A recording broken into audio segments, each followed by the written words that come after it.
So western கல்ச்சரில் உள்ள ஹராமான விஷயங்கள் என்னென்னு பார்த்தீங்கன்னா போதை, அதாவது மது இருக்கட்டும், மேலும் டேட்டிங் பண்ணுறதாகட்டும், பெண்களை வெறும் ப்ரீ மெரைட்டல் ரிலேஷன்ஷிப், திருமணத்துக்கு முன் உறவாகட்டும், போர்னோகிராஃபி ஆகட்டும், இதெல்லாம் நார்மலைஸ் ஆயிடுச்சு முஸ்லீம்கள் மத்தியிலும். இப்போ எல்லாம் பாதுகாக்க வேண்டும்.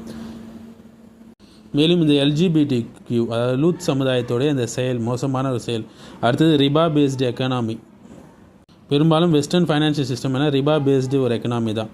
மேலும் நியூடிட்டி ஆகட்டும், வயலன்ஸ் ஆகட்டும், மெட்டீரியலிசம் ஆகட்டும், இந்த செக்யுலரிசம் ஆகட்டும், இந்த ஏத்திசம் ஆகட்டும், எல்லாமே ஒரு பெரிய ஒரு ஃபசாதை ஏற்படுத்தி வருகிறது. கிராஸ் ட்ரெஸ்ஸிங், ஆண்கள் பெண்களை போன்ற உடை அணியிறது, பெண்கள் ஆண்களை போன்ற உடை அணியிறது, இதெல்லாம் ஃபேஷன் மாதிரி ஆக்கப்பட்டது. இதெல்லாம் பச்சை ஹராமான விஷயங்கள்.